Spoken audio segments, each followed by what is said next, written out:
Savitri, but unfortunately we have kept only 2 days for part 3, so we may not be able to do much in these 2 days, but that is implying that we have done much. For the other 2 parts we have not that either. The idea here of course was not so much to, as they do in a school, cover the whole text. That's not the idea. The idea is to give you an introduction to Sri Aurobindo, for which I think Savitri is the best book to, from the story, from his vision, you can go to various aspects of Sri Aurobindo's vision and what he stood for and what he hoped to achieve and what he did achieve for all of us. Now, as I always been emphasizing, Savitri is not, for me, not just great literature. It is something much more. It is Sri Aurobindo's own consciousness embodied in English words.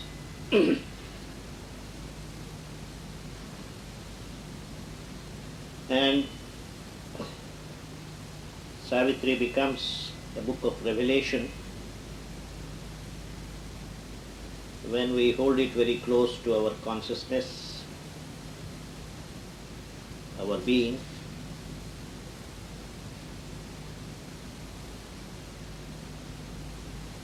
There is an approach to Savitri which simply says, Savitri is too difficult for us, let us only worship it. I don't think Sri Aurobindo meant Savitri to be that kind of a book. It can be accessible to us no matter where you are, at what level one is. It opens up slowly, gradually, like all mantras. There is no magic way of contacting the inner deity of a mantra. One can only do it by constant engagement with the mantra. If you remember the passage on mantra that I read out from an earlier part of Savitri, where he talks about the mind has to fall silent and the being then has to take up the chanting of the mantra. And then the inner recitation of the mantra begins to get hold of your body, mind, vision, feeling, everything. This book has the same effect, provided we approach it, we take it up in that yogic attitude. Of course, when we gather here for a discourse of this kind, we have to use primarily the intellect. The best way, of course, is to make a yogi read the book and for you to just listen to him, so that as he reads it, he can convey to you the vibration, the consciousness. But I am not one of those yogis. The only instrument I have is the intellect and the mind, and this is what I am using primarily. This is not the best way of approaching Savitri, but I am being what I am, I can't use any other approach. But this can give you a kind of a guide, a map of Savitri, what it is, what kinds of riches it holds, so that in the privacy of your puja room, of your study, the engagement with Savitri can continue day after day, month after month, until one day you will realize that, as the mother has said, this is a book which can, the study of which, the reading of which, can be in itself a complete sadhana. That is the aim, but mine is the job of just a doorkeeper who just opens the door, uses the key and say, here you are, you go in, and I describe at the gate all that it contains, or at least what I think it contains. I have been describing myself as a town crier. I have standing at where 4 roads meet, even 3 roads meet, 2 roads meet, people come together, I stand up and declare what I think Savitri is. But please do not think that Savitri is all that I say it is. It's much more. This is just an introduction, a pathway to the sanctum sanctorum. The mother loved this book a great deal, and nobody has talked about Savitri in the same terms in which the mother has. And obviously she knew what she was saying. And Savitri is the best-selling book of Sri Aurobindo's. You probably will be quite surprised to know this. Many people think Savitri is not for us. Savitri is the most difficult book. But if you ask Shabda, which is the book of Sri Aurobindo they sell the most, they say it is Savitri. So Savitri is going around, has started working on people's consciousness. This is a revolution that Savitri will bring about. I have a feeling that there are two books of Sri Aurobindo that will bring about a great revolution. One for India, that is Essays on the Gita. I have a feeling that that is a book we have not yet understood in the way Sri Aurobindo wanted us to understand it. In India we have all kinds of Gita yajnas, 100 yajnas, 1000 yajnas, but nothing has come into us from the Gita. It still remains a closed book. And Sri Aurobindo has opened it up, but still people have tended to read in Sri Aurobindo what has always been read in the Gita and not what Sri Aurobindo wanted us to reveal. And the second book, which is also this kind of an effect, opening up your consciousness and revolutionizing it and introducing into it a new birth, that is what Savitri can do. So I feel obliged to say this off and on during my course of lectures, because when you sit on a chair like this and there is an audience which out of courtesy, out of etiquette, doesn't say anything, takes quietly whatever I say, this gives an illusion that I'm kind of saying something which is very profound, which comes from a very high level. It's not that at all. As I always say, all that I am doing is I am simply sharing my joy in Savitri, my ecstasy in founding it, in having found it, and I just want to share it with you. Now this part where you have the dialogue between the god of death and Savitri, I introduced it yesterday so you know what to expect. The god of death in the beginning doesn't take Savitri very seriously. He just tries to browbeat her and scare her off. You little human, how dare you come here into this world where no human has yet come in. But then he finds that Savitri is made of sterner stuff and Savitri can't be dissuaded. He begins to use other techniques, and as I said, he uses almost all philosophical positions to argue against Savitri's aim. As I said yesterday, Savitri's aim is not just to get back Satyavan and go with him down to earth and live a happy life. That symbolizes a great deal, that symbolizes man's age-old dream of perfection of life, manifesting God in all these stages, in all the spheres, aspects of his life. That's what this symbolizes, Savitri's quest symbolizes. So Savitri's quest basically is a symbol of Sri Aurobindo's quest for mankind. And what the god of death is doing is trying to convince Savitri that this is not feasible, this cannot be done, this is not worth doing, and all kinds of arguments he uses and tries to dissuade her. We will not have time to go through various kinds of arguments. There is no point in saying a little bit from here and a little bit from there. I will take up two sections from this entire part and read a few lines about each, few passages on each. One is that this is the attitude of nihilism. What are you talking about? You are talking about love, you are talking about God.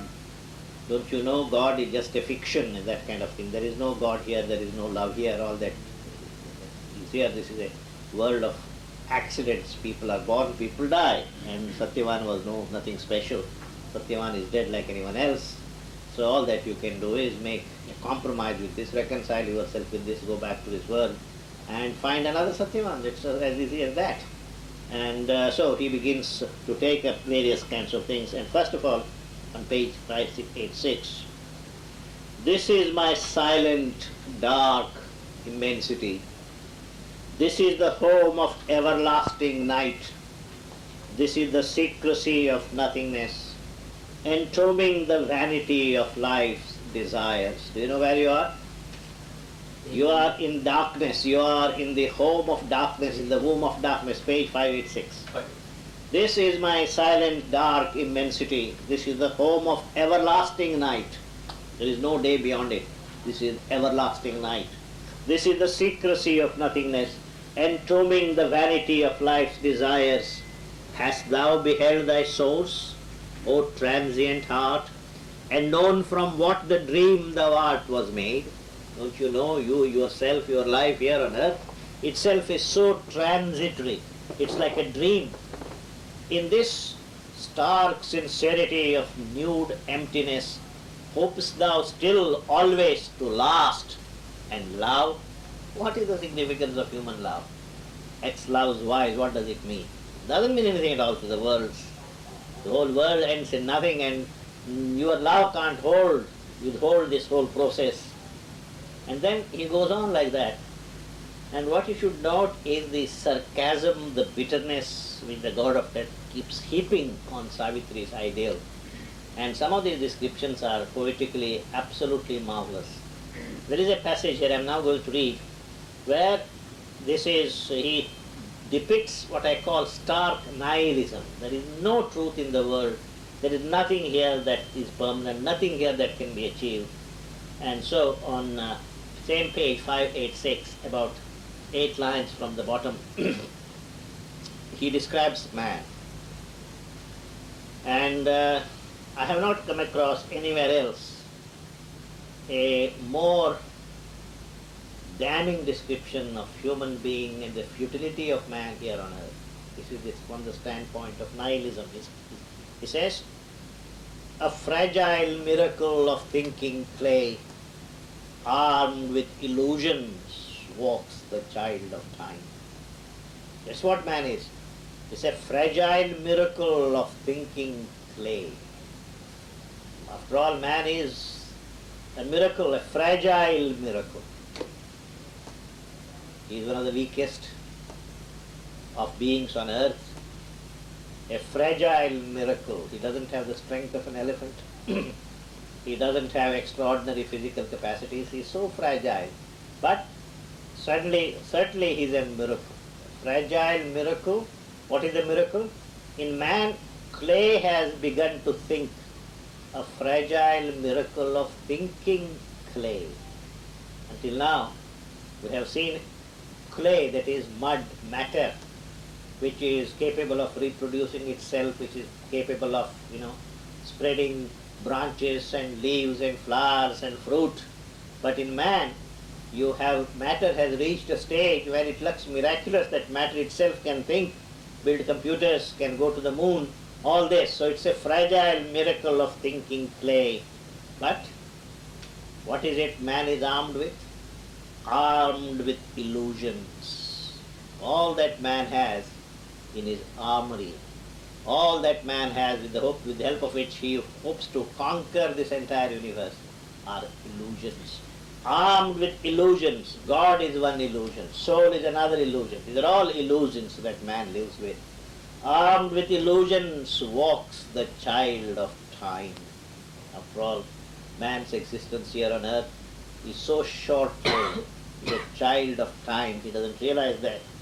To fill the void around he feels and dreads. The void he came from and to which he goes, he magnifies his self and names it God. Do you know what God is? When children sleep alone, this doesn't happen to Indian children, they always sleep in a crowd, but I'm told in England, children are made to sleep all by themselves, I don't know. And children wake up at night and suddenly feel lonely. So, very often what the mother does is, the mother sends the child to bed with a doll.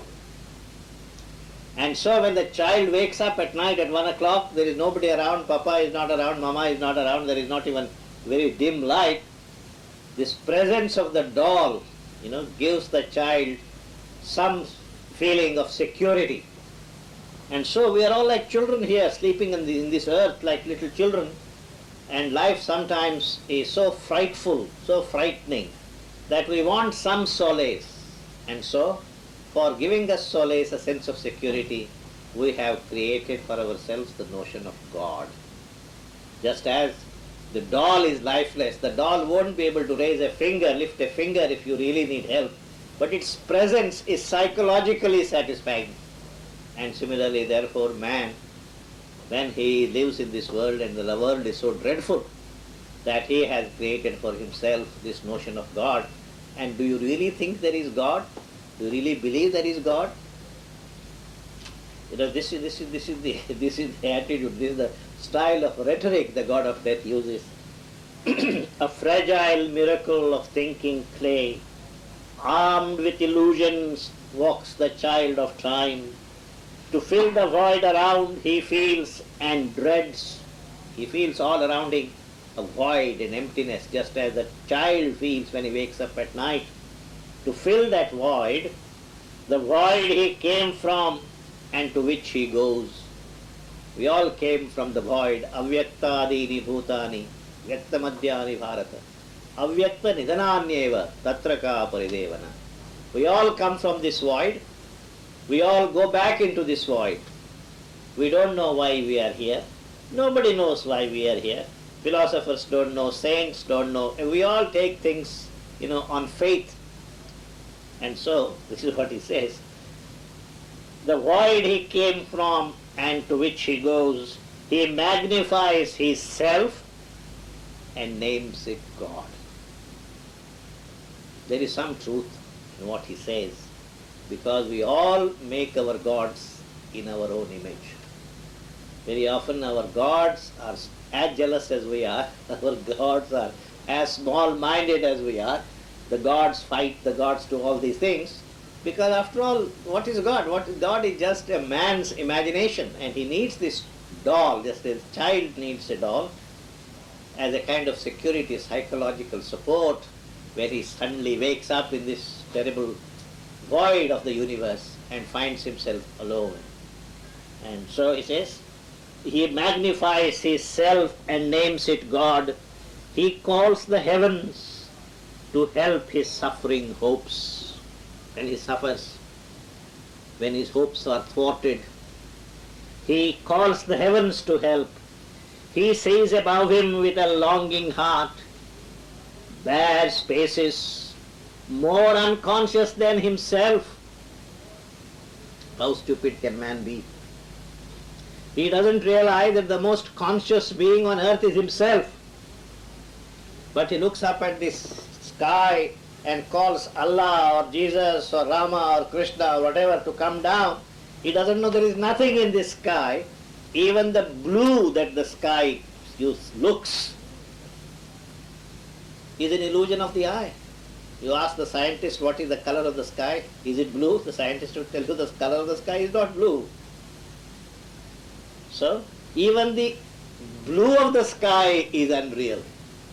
And there you expect something called God to dwell. And you expect this God to come down and help you when you need help. That's why he says, he calls the heavens to help his suffering hopes. He sees above him with a longing heart bare spaces, more unconscious than himself. They have not even his privilege of mind. Man at least has the privilege of mind. There is no creature there, up there, who has even this privilege of mind. And empty of all but their unreal blue. The only thing that the sky has is the blue. And even this blue is unreal. Empty of all but their unreal blue, and peoples them with bright and merciful powers. God you praise, God is merciful, God is kind, God is karunamaya, this, that and the other. He says, what is this? For the sea roars around him and the earth quakes beneath his steps, and fire is at his doors and death prowls baying through the woods of life. And what do gods do? So, Moved by the presences with which he yearns, he offers in implacable shrines his soul and clothes all with the beauty of his dreams. The gods who watch the earth with sleepless eyes and guide its giant stumblings through the void have given to man the burden of his mind. Your so-called God, if they are, what have they given you? They have given you the burden of your mind. You know how terrible it has been to have a mind? All the moral tensions, is this right, is this wrong, is this good, is this bad? How happy man would have been if he had no mind, if he just could live like a horse. You know, horses are never bothered by moral problems. They eat when they are hungry, they roam around, they exercise, they mate, they reproduce. They have no moral questions, is this right, is this wrong, is this good? They have no discontent. But for all the worship, adoration you offer to God, what has God given you? If at all anything, He has given you the burden of your mind. He has given to man the burden of his mind. In his unwilling heart they have lit their fires and sown in it incurable unrest. And the other gift that God has given, if there is a God, is this eternal discontent. That is the badge of being human. What is the difference between a human and a non-human? Human being, he has always discontent. Give him whatever he asks for. He will always be discontented. This is what the God has cursed you with, given you a mind which is a burden, given you a heart which has unquenchable hopes, and he has given you this sense of eternal discontent. His mind is a hunter upon tracks unknown, amusing time with vain discovery. He deepens with thought the mystery of his fate and turns to song his laughter and his tears.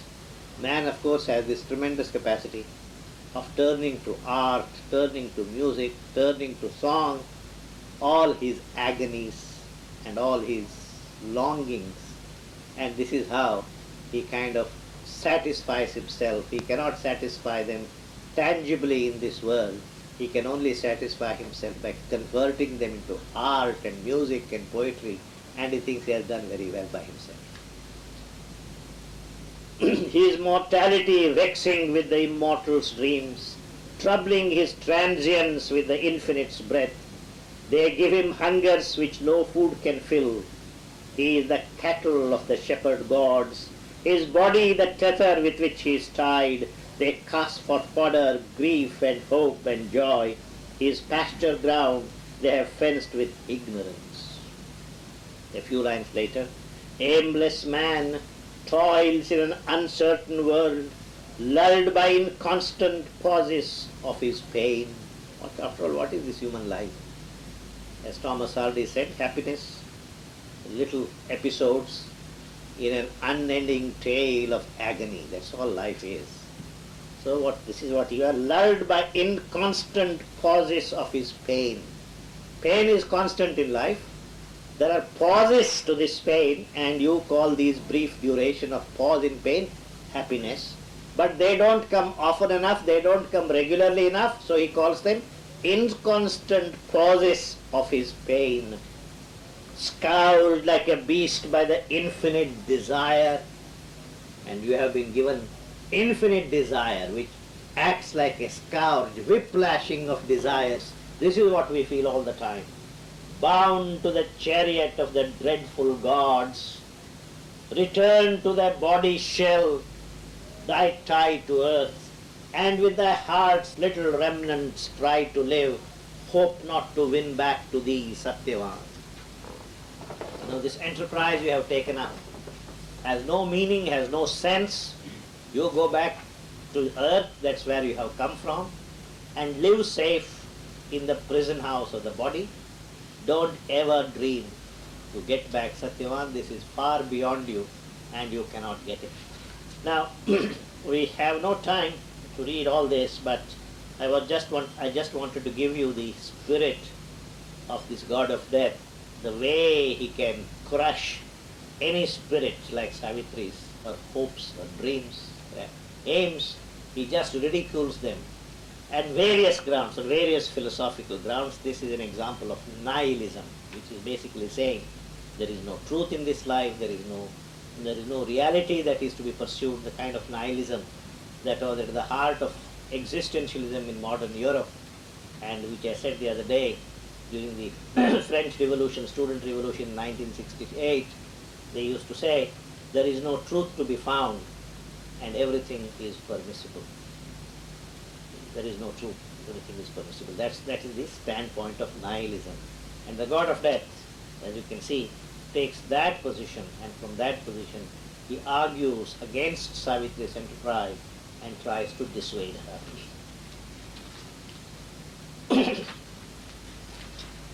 I will now move on to another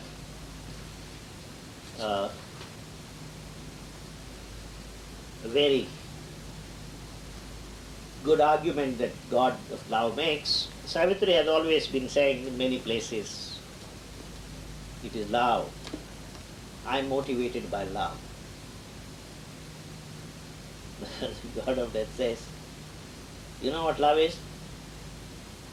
You write poetry about love, you have raised it, and you say it's the great spiritual emotion. Love, she says, is a glandular disorder.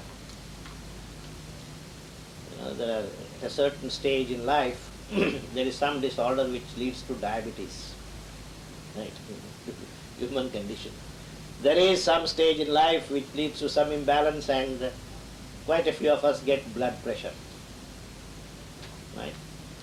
And if you look at what you call love, it's a similar disorder, except that it doesn't wait until you are 50. It strikes you fairly early. For what you need for love is a tablet, like the tablet you take for diabetes and blood pressure. There is no need to sing glories of love. It's not a heavenly emotion, it's not a godly emotion, and he poo-poos it in such bitter ways. It's interesting how Sri Aurobindo writes this. The Sri Aurobindo has the unique capacity of taking a philosophical position and converting it into the equivalent of its human passion, human emotions. He doesn't present any of these as arguments, as philosophy, as a philosopher would do. But in terms of human drama, he presents this. And here on page 610,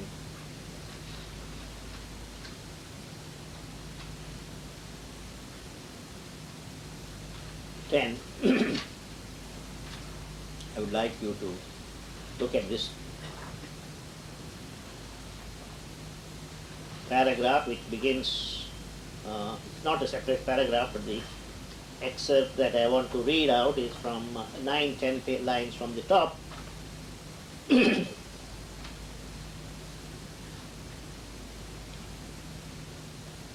Earlier on, Savitri has talked a great deal about love. So he says, what is this love thy thought has deified, this sacred legend and immortal myth?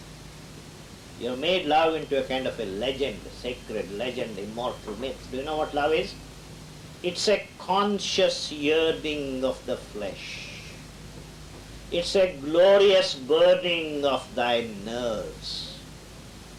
If you really see what love is at its root, it's basically a conscious yearning of thy flesh. It's a glorious burning of thy nerves. A rose of dream splendor petalling thy mind. A great red rapture and torture of thy heart. This is what love is.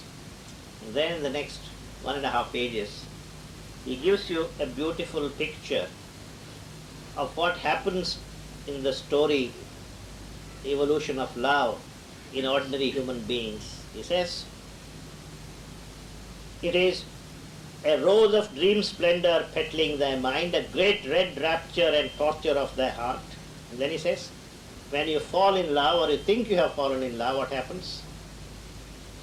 a sudden transfiguration of thy days. Suddenly, the days change, everything looks beautiful. A sudden transfiguration of thy days, it passes, and the world is as before. Suddenly, you feel there is a glory in the least sun ray, and the whole world is, like painted with a kind of magic color.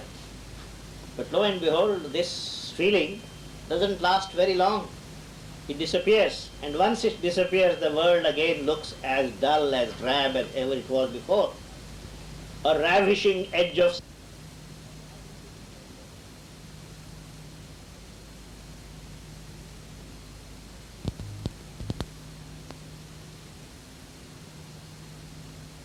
eternity.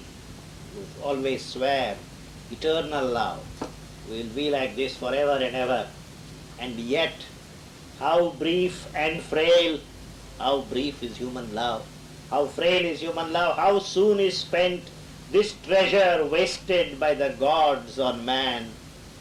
This happy closeness as of soul to soul, this honey of the body's companionship, this heightened joy, this ecstasy in the veins, this strange illumination of the sense, all this that the love does to you, strange illumination of the sense, this honey of the body's companionship, etc., this strange illumination of the sense, all passes.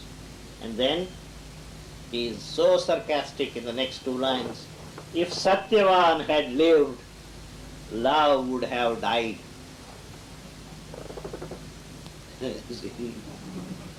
If Satyavan had lived, love would have died, but Satyavan is dead, and love shall live. So Savitri, if anything, you must write me a letter of thanks for taking me Satyavan, because this will make the illusion of love live in your heart forever and ever. So he says, if Satyavan had lived, love would have died, but Satyavan is dead and love shall live. He doesn't say love shall live, that is the trick. Love shall live, English is a funny language, you can say something like that and negate that by a later phrase. You will live forever, you can say. You live forever, is that it? But then you add something which means, you will live forever if, you can say, if, and the if, it states a condition which is impossible to fulfill, so this live forever has no meaning. Similarly he says, but Satyavan is dead and love shall live a little while in thy sad breast. A little while. Until his face and body fade on memory's wall, where other bodies, other faces come. Savitri, this has been the story of love on the human plane. This is being repeated every day, every evening. How can you be an exception to it? This love, such a big thing that you offer your life to it. You want me to change the laws of the universe. Death is a law of the universe. You want me to change it? For what? For something as unreliable, as slippery, as vague, as transient, as fleeting as love? If you're Savitri, you would say, no, sorry, I made a mistake. You always convince me that I make it. God of death is so powerful in his indictment and in his sarcasm. He says, but Satyavan is dead and love shall live a little while in thy sad breast until his face and body fade on memory's wall, where other bodies, other faces come. When love breaks suddenly into the life, at first man steps into a world of the sun. When suddenly, fall in love, you have entered a new world, you have entered a world of the sun. In his passion he feels his heavenly element, but only a fine sunlit patch of earth, the marvelous aspect of heaven's outburst. Why? The snake is there, and the worm in the heart of the rose. In the heart of the rose called love, there is a snake. A word. How is love killed? It doesn't need a bomb to kill love. A word, a moment's act can slay the god. One word said at the wrong time with the wrong intonation can kill this god.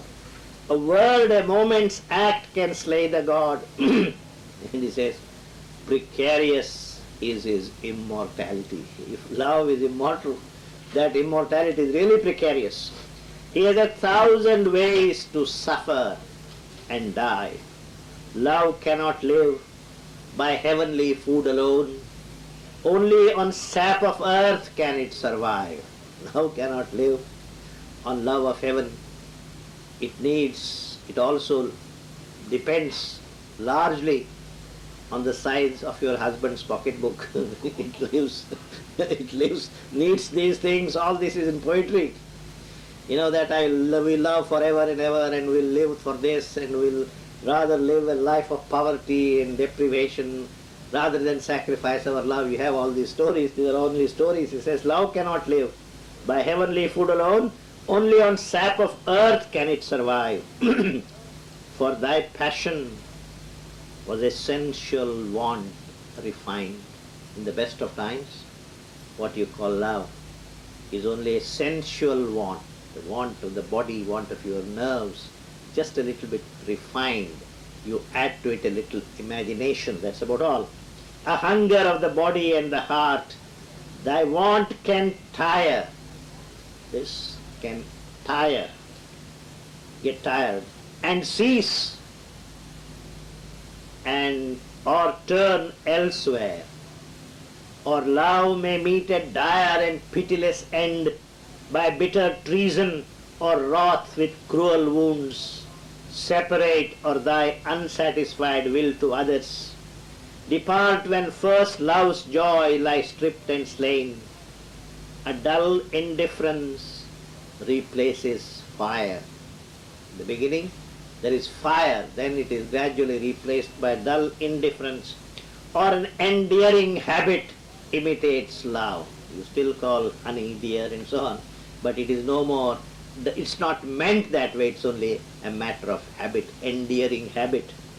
An outward and uneasy union lasts, or the routine of a life's compromise, where once the seed of oneness had been cast into a semblance of spiritual ground by a divine adventure of heavenly powers. And this is the most condemning critique. He says, to strive, constant associates without joy. To strive. Two people keep constantly struggling. Constant associates but without joy. Constant associates without joy. Two egos straining in a single leash. Which brings to your mind two dogs tied by a single leash. So your life, your married life becomes just like that. One leash tying two dogs, one dog trying to pull in this direction and the other dog trying to pull in that direction. And since they don't succeed, you bark at each other and make such a big racket. Not only do you ruin your life, but you ruin the life of all the neighbors. This is the tragedy of love. The God of death knows all these things. You know, people were very often saying, how does Sri Aurobindo know all these things? He was there in Pondicherry. This looks like a kind of summary picture of a modern novel, you know, where you begin, you know, swearing eternal love, and then gradually all these changes go through. And therefore he says, to strive, constant associates without joy, two egos straining in a single leash, two minds divided by their jarring thoughts, two spirits disjoined, forever separate. Thus is the ideal falsified in man's world. Trivial or somber, disillusion comes. Life's harsh reality stares at the soul. Heavens are adjourned, fleeced into bodiless time. Death saves thee from this and saves Satyavan. Not only do you have to be grateful to me, O Savitri, even Satyavan has to be grateful to me, because I have prevented your love ending with this disaster, which is the normal end of all human love. And therefore, he now is safe, delivered from himself. He travels to silence and felicity. Now he is going, he is freed from all love, all human bondage. He is now traveling to freedom and felicity. Call him not back to the treacheries of earth. What does earth have to offer? Just treacheries. Call him not back to the treacheries of earth and the poor petty life of animal man. That's all that you have to offer, and don't call him back.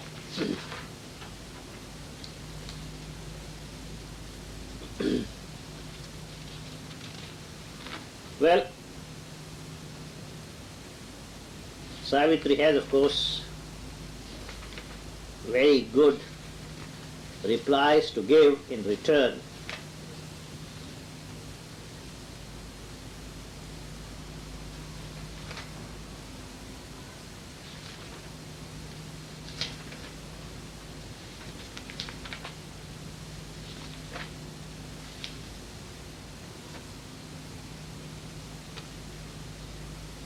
Page C634, another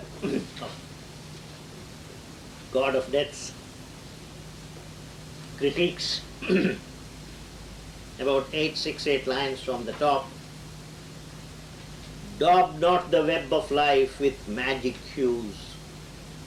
Make rather thy thought a plain and faithful glass, reflecting matter and mortality.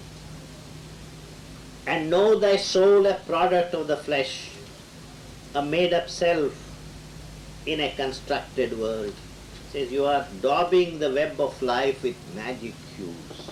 You have taken a brush and lots of rainbow-colored paint, and the drab web of life you are painting with rainbow colors, and want me to believe that this is the real color of life, all this rainbow-like thing.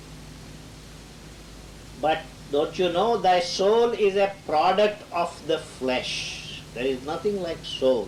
Soul is only a certain condition of the flesh. If you are well fed, well rested, if you feel reasonably secure and so on, you probably think that you have a soul. But when you are very hungry and feel cheated and then deprived, nobody thinks of a soul. So soul is only a condition of the body. When the body is all reasonably safe, reasonably comfortable, the body probably thinks of a soul, but there is no other soul, there is no soul. And know thy soul a product of the flesh, a made-up self in a constructed world. Thy words are large murmurs in a mystic dream. For how in the soiled heart of man could dwell the immaculate grandeur of thy dream-built God? If God wanted to stay, find a lodgment for himself, do you think he will find the human heart a proper place, a fit place? Why? Because human heart is a soiled heart of man. It's an abode of all jealousy, bitterness, greed.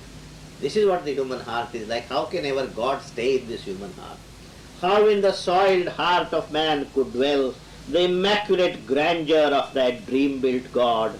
Or who can see a face and form divine in the two-legged worm thou callest man? Anthropologists have told us that if you compare a man with a beast, man shares with the beast literally hundreds of features. I forget now the details of it. If you take 256 features and compare a man and a chimpanzee, they share exactly the same features in about 230 out of 256 features. Only 26 things man may be different, but in 230 man is exactly like the chimpanzee. So don't forget, man is a beast, man is an animal. Now, what is interesting, surprising is modern man somehow feels elated when anthropologists point out that he is very close to animals. He somehow feels depressed when they point out he is close to God also. That is not good news for us. What is good news, which all the university professors seem to accept with both hands, is the news that man is close to animals. And this is what God of Death is saying to Savitri. Don't forget, man is still a two-legged worm. He might have civilized a little bit. He might have learned to use, fork and spoon and use crockery and cutlery and eat in the comfort of a dining room instead of gnawing at a bone in the street corner like a dog. But basically it's the same activity. You just are filling your stomach, you are still filling it here. You call it a cultured way, that is the basic way the dog is doing. So what is different between man and dog? Now, it is not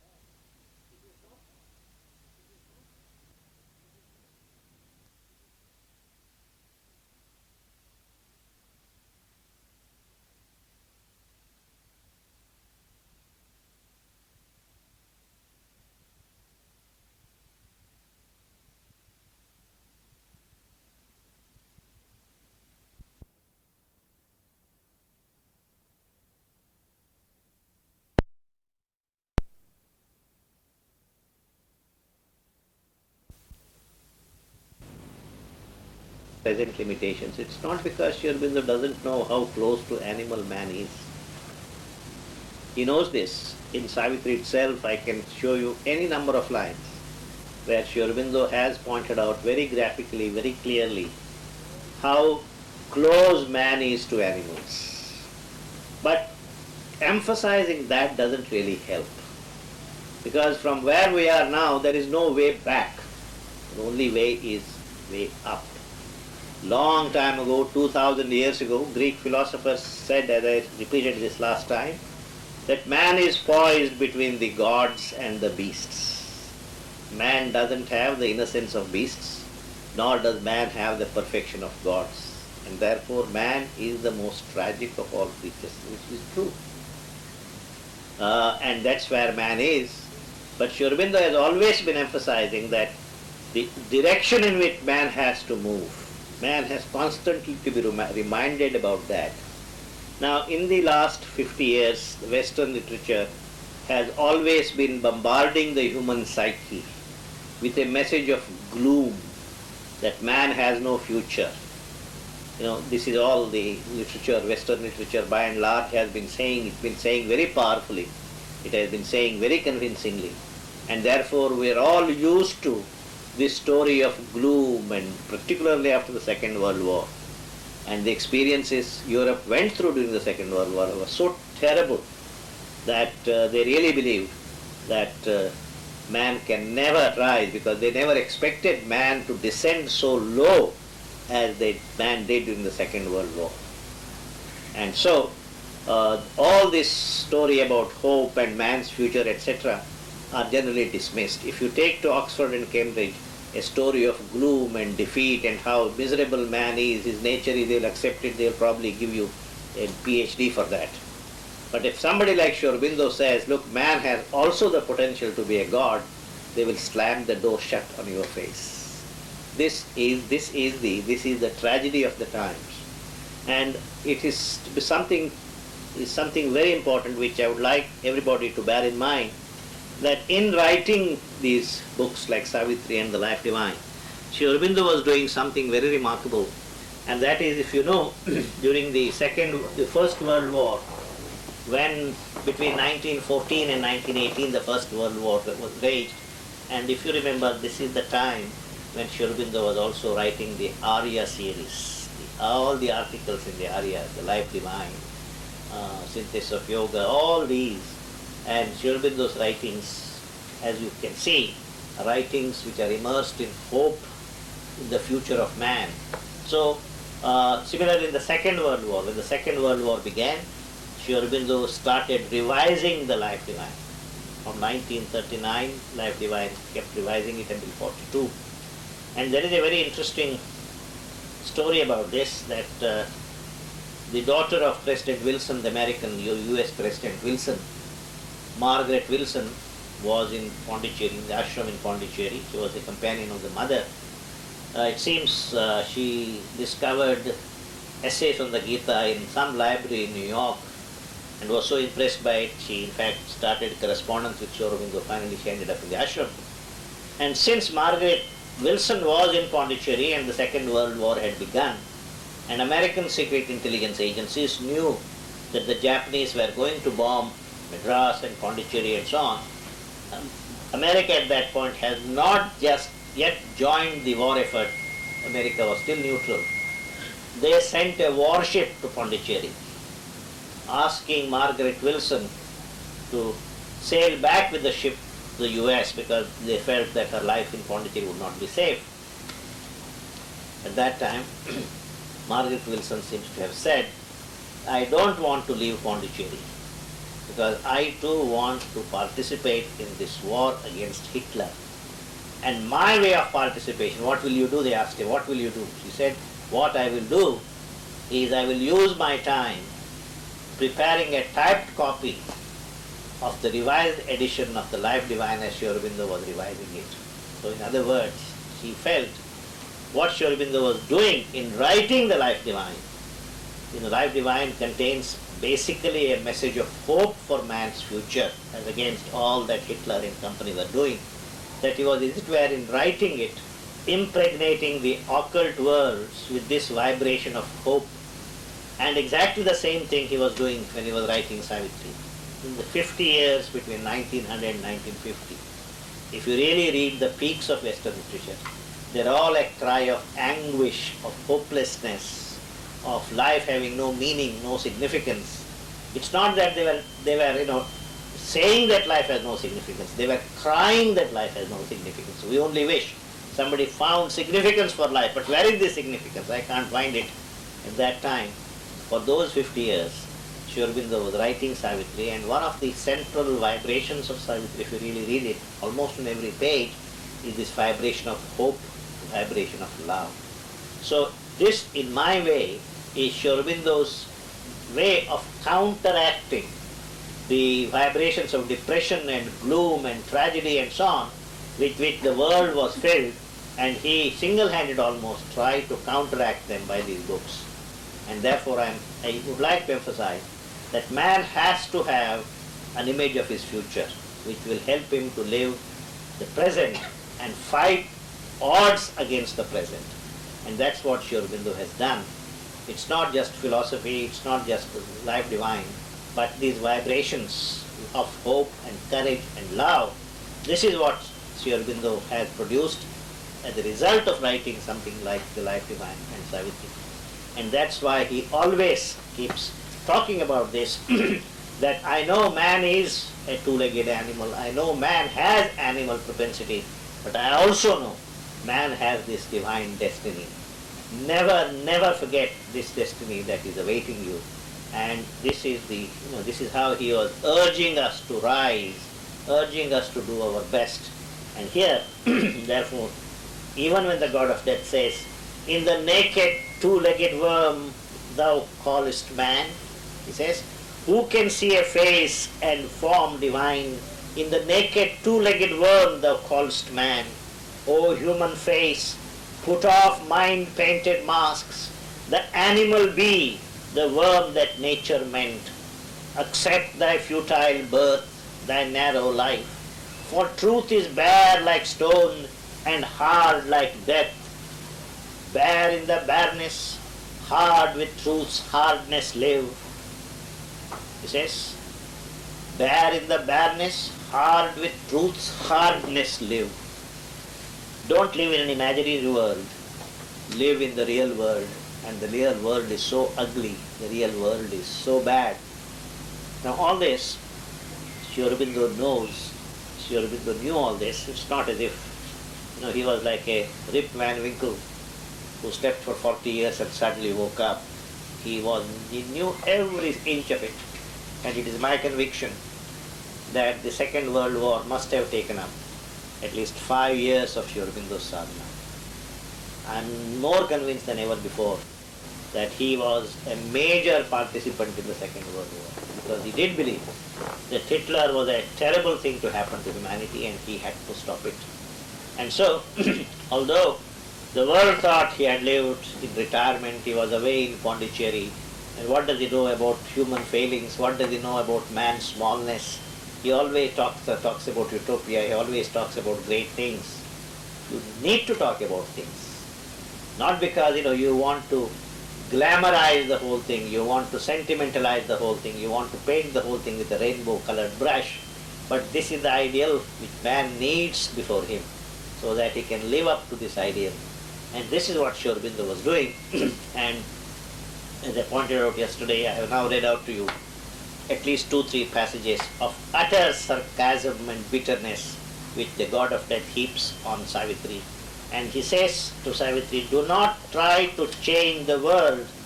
God has made this world, and that's the final argument. God has made this world, and the world has always been like this. How can you change this world? Many people have said this. Right from the beginning, the world has been like this. How can you change this world? If the world could have been changed, our acharyas, our gurus, our other people would have said the world can be changed, but nobody ever said the world can be changed. And then on 647, therefore he says, dream not to change the world that God has planned.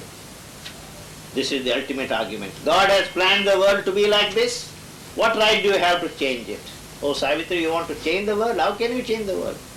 Death has always been a part of life. Just as birth has been a part of life, death has always been a part of life. And how can you even hope, aspire to change it? Dream not to change the world that God has planned. Strive not to alter His eternal law.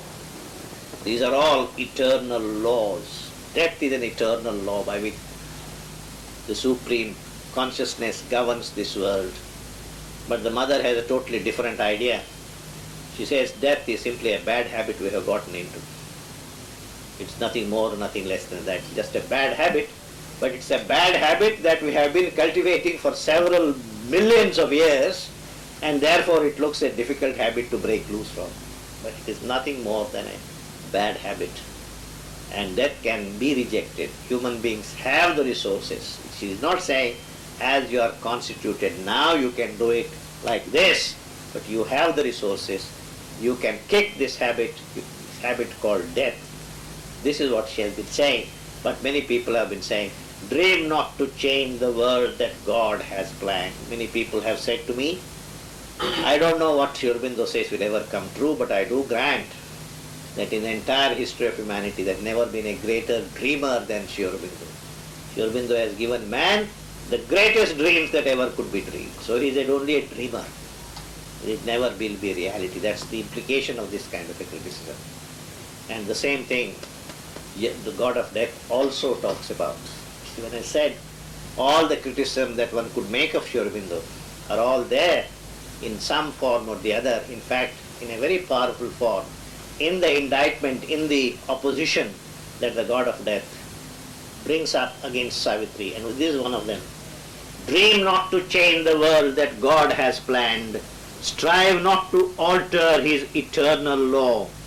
If heavens there are whose gates are shut to grief, there seek the joy thou couldst not find on earth. In other words, there is a world of perfection. We have always called it heaven. If you want perfection, go to that world. There is no point in staying in this world here and say, I want perfection, I want immortality, I want joy, asato ma sadgamaya, I want truth, I want immortality, I want... There is another world, you go there. That's what all religions have always been saying us. We are not saying what you have been aspiring for is all futile. All that we are saying, it is not available to you in this world. There is a world, we call it Chinmayaloka, or you call it heaven, Vaikuntha, or Kailasa, you call it by whatever name. There is that world, of course. And you can go to that world, you can, aspire to win a seat to that world, admission to that world. And yoga is nothing more or nothing less than making yourself eligible to enter that world after death. But Savitri, what you are asking is, something ununderstandable. You want all that perfection here. That perfection can't be here, because that word cannot be brought here. As I was saying the other day, when you stand at the peak of the mental consciousness, as all our rishis and munis and saints have done, they see there gleaming a world of perfection, a beautiful world. Ramaraj, somebody call it Kaila, somebody call it Vaikunt, and they all want to go there. And some of them wanted to bring that world here, but they suddenly realized between that world and where we are, there is a gap. And you cannot bring that world across that gap, nor can you jump across that gap. You can get to that side only after that. You drop this body and get into that world. And yoga, until now, has meant this discipline by which you earn a right to get into that world of perfection which is waiting there. But for Sri Aurobindo, that's not a happy choice. He asked, why is it that I can't go into that world in this body? Or why is it that I can't bring that world down here to earth? They said, answer, there is a gap. You can't bring it rolling down across the gap. Sri Aurobindo didn't accept this answer. For many, many years, he continued with tapasya and discovered there is a way to bridge this gap. And this bridge is a bridge of consciousness. And it is this bridge he called by the name supramental consciousness. If this bridge is built, it doesn't take too much time to bring that world literally down and change the life on earth. Can it be done? It can't be done, people are saying. And God of Death also takes up the same thing and says, people have said, please make up your mind, what is it that you want? You want spirit or you want matter? This is the stark choice. If you want spirit, you have to forego matter or the material world. If you want the material world, you have to forego spirit. This is the choice man has to make, and until now, man has always made this choice. After a little bit of demurring, little bit of hesitation, oh no, I want a little bit of that and I want a little bit of this, and ultimately found this can't be done, one of them has to be dropped. And the same thing God of Death now says to Savitri. If thou art spirit, and nature is thy robe, cast off thy garb and be thy naked self. Drop your body, drop your mind, drop your life energies and just be the spirit. Then everything is all right. Immutable in its undying truth, alone forever in the mute alone. Turn then to God, for Him leave all behind. There cannot be God and Satyavan. You must choose between God and Satyavan. What do you want? Savitri, you want impossible things. You want God and Satyavan. How can it be that? All the time our entire ancestors, rishis, munis, everybody has said both these things cannot be reconciled. Either spirit or matter. Then turn to God, for Him leave all behind, forgetting love, forgetting Satyavan. Annul thyself in His immobile peace. O soul, drown in His still beatitude, for thou must die to thyself to reach God's height. I, death, am the gate of immortality. I will take you there. Come through my gate, I will take you there. But being here, in this world, not possible.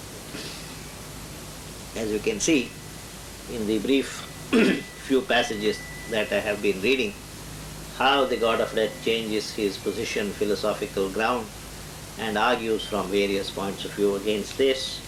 And now I think we have reached almost the end of our appointed time. We have 15 minutes. I have read several passages from the god of death. I will read a few from Savitri, at least one. This is a very beautiful passage on page 648.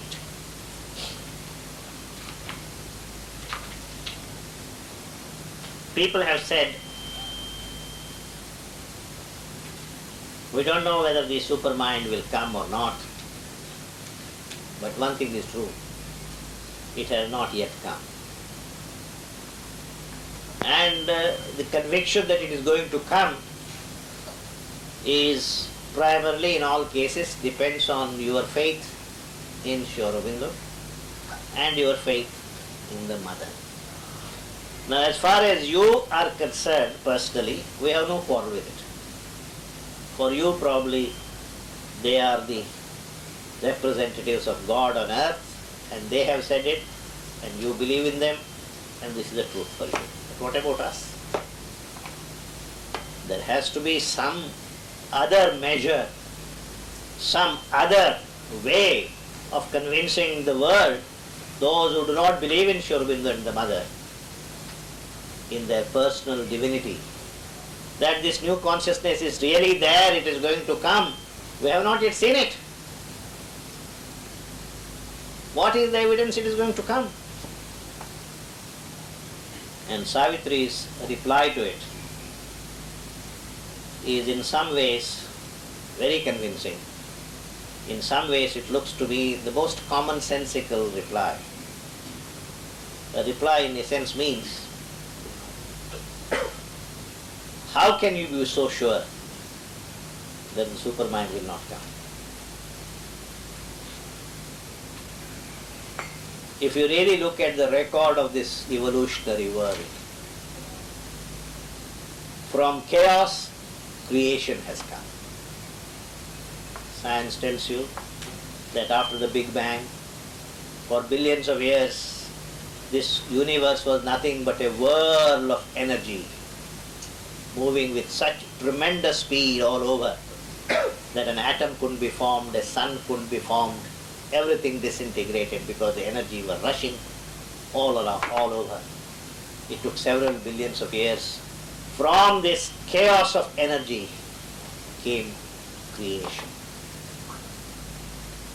When the creation came, when the earth solidified, when the rivers, mountains, all these appeared, there was not even a blade of grass on earth. Leave alone trees and forests, not even a blade of grass. Then came vegetation. So much vegetation that creepers and bushes and plants and trees and forests covered the entire body of this entire earth. That was the first sign of life. Several billion years later came living animals, birds, crocodiles, serpents, mammals, horses, apes. Several billion years later came man. Now, if you really look at this evolutionary history, you can say, you do see, that which didn't exist at one time came about. So why do you think that nature by now has exhausted all its creativity? And with man, nature has come to a standstill. There is no more rungs of the ladder left to climb. All right, I do not have a positive proof, but what proof can you give me to say that nature, which has come so far, has finally decided to stop where we are and we won't go beyond it? What is the proof? This is what Savitri is saying, and saying it not like me in prosaic words, but in beautiful poetry. He says on page 648, How sayest thou, truth can never light the human mind, and bliss can never invade the mortal's heart, or God descend into the world he made. In other words, this is a world made by God. Does he need your permission? Oh, may I come in? It's his world. He can come in whenever he wants, whichever way he wants. So how can you be so sure that the God can never come into this world in his real plenary form? And then he says, if in the meaningless void creation rose, if from the meaningless void of energies, chaos, creation could come, if in the meaningless void creation rose, if from a bodiless force matter was born, from energy matter could come, if from a bodiless force matter was born, if life could climb in the unconscious tree, its green delight break into emerald leaves, and its laughter of beauty blossom in the flower. Can you really see the wonder that a tree represents, the miracle that a tree represents? The tree is only made out of a handful of dust, but it's a dust which now breathes life. And since it is capable of breathing life, it has the capacity to draw nutrients from the earth with its roots, sending them up the bark. The bark also is made of matter. These nutrients go up, go into the leaves or go into the branches and the twigs, and they blossom into leaves, emerald leaves, very green leaves, and then wonderful flowers and fruit. And with the help of these flowers and fruit, the tree propagates itself. Other trees are born. Have you ever seen a stone propagating itself? Have you ever seen a stone smiling through its flowers and leaves? This has already happened. This is a miracle that came about. Who helped plan this miracle? Was there any engineer? Was there any fire plan? Was there anything which made this possible? This has already happened. If green delight break into emerald leaves, and its laughter of beauty blossom in the flower, if sense could wake in tissue, nerve and cell, and thought sees the grey matter of the brain, the tree is one miracle. Animals each represent another miracle. And the greatest miracle of all, surely, so far, has been you and me, human beings. I very often tell my audiences, based on my little knowledge of science, it seems some time ago, some years ago, a scientist was asked, what is the value of the raw materials that go to make a human body? The human body in many ways is so perfect, as you can see. Ever since one is born, blood gets purified, the heart keeps pumping, the blood gets circulating up and down, the kidney purifies the blood. There is a whole lot of mechanism, and the heart is functioning. Now at the age of 60, 61, 62, if the heart starts playing mischief, you are quite surprised. Oh? But you don't give any credit. 60 years it has been functioning non-stop. It never stopped even for half a minute. Is there any engine prepared by man which gives you service like this for 60, 65 years guaranteed? All this has happened. The man's physical body is such a miracle. But what is it nature has used to prepare this body? 80% of it is all water, which is free. Then calcium, phosphorus, iron, sulfur, and in the quantities in which they are to be used to make a human body. A scientist a long time ago, some years ago before inflation hit the market, he arrived, it seems, at the figure of 1 rupee 75 paise or 80 paise. That is the cost of the materials go to make the human body. But look at the miracle nature has achieved without your help and my help. A finished body, you ask a scientist, what is the price cost of a finished body, each body? If you were to make a, if you want to make what is called a robo, which has the capacities of a human being, they have not yet succeeded in creating such a robo. Just imagine you are preparing a robo which does everything that a human being does. What will it cost? Several $1 billion. Where is 1 rupee 75 paise? And where is several $1 billion? All this, without your help and my help, nature has been able to do. If nature can do this much, why do you think nature has exhausted its creativity, its possibilities? And nature is now wringing its hands helplessly. I can't do anything, I can't do anything. What is it? What gives you this confidence that nature won't go beyond the present stage? So that's what he says. If sense could wake in tissue, nerve and cell, and thought sees the grey matter of the brain, it's really called grey matter. It is matter, all right, there is nothing. You see, Sri Aurobindo has always emphasized, if God wants to come here, God can be acceptable in this world only on one condition. God has to respect the laws of matter. Matter is the Lord in this world, in this creation, matter is the Lord. God had decided to create this world out of matter. So matter's laws God has to accept. So even when the supramental comes down, the supramental will not be able to work unless the material receptacle is ready for it. Unless the matter in some sense has said, all right, now start. Until then, nothing can work here. This is the law, this is the world. Sri Aurobindo accepts it. Matter is the master of this world, of this creation. And so, he says, if thought has seized the grey matter of the brain, even when thinking had to come, it created grey matter.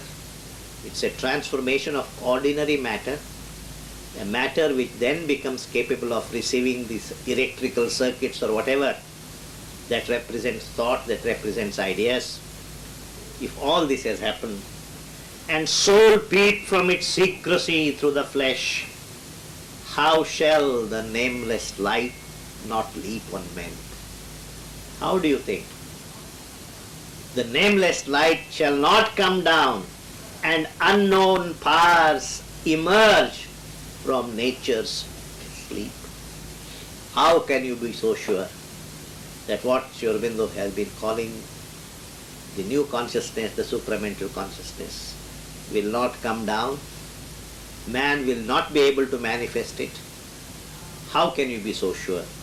Even now, hints of a luminous truth like stars arise in the mind-mooned splendor of ignorance. Even now, the deathless lover's touch we feel, if the chamber's door is even a little ajar. Keep your chamber's door a little open, and you will see God stealthily coming in. What we are most of us doing is we are putting double locks, and then says God can't come into my heart. How can he come? You have put double lock, and what is the alarm? Security alarm and so on. So God is scared of all this gadgetry. So this is what we have done. How can you be so sure? That's what he is saying. Even now the deathless lover's touch we feel, if the chamber's door is even a little ajar. What then can hinder God from stealing in? Or who forbid his kiss on the sleeping soul? Already God is near. The truth is close. Because the dark atheist body knows him not, must the sage deny the light, the seer his soul? And in reply to some other question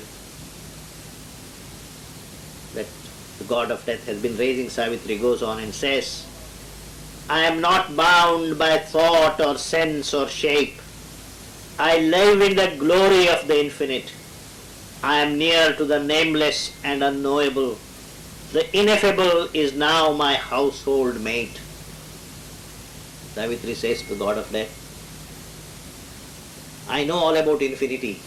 I know all about spirit. I am near to the nameless and unknowable. The ineffable is now my household mate. But standing on eternity's luminous brink, I have discovered that the world was He. Says Savitri says, how can I not love God? How can I not love the earth and only love God? Because I have discovered that the world is He. If I love God, I must also love this world. Because I have discovered this world is the becoming of God. How can I only love the being of God without loving the becoming of God? And it is this becoming of God that I love. And it is for the becoming of God to bring it to a certain stage of fulfillment that I need Satyavan.